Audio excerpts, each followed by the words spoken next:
وهل أتاك نبأ الخصم إذ تسوروا المحراب إذ دخلوا على داود ففزع منهم قالوا لا تخف خصمان بغى بعضنا على بعض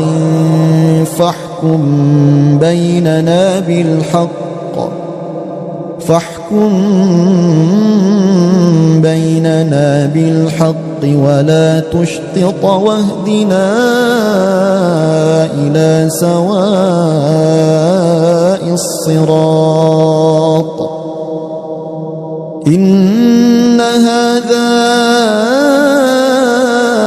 أخي له 99 نعجة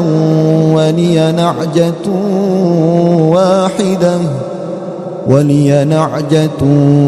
واحدة فقال أكفلنيها وعزني في الخطاب قال لقد ظلمك بسؤال نعجتك إلى نعاجه وإن كثيرا من الخلطاء ليبغي بعضهم على بعض إلا الذين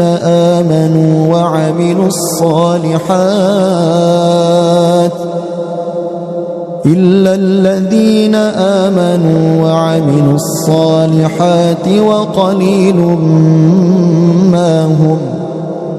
وظن داود أنما فتناه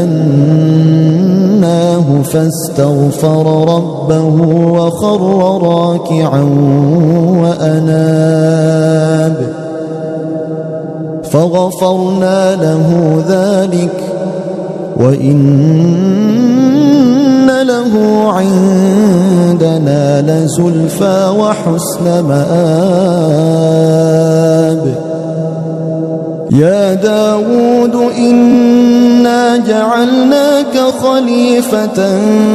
في الأرض فاحكم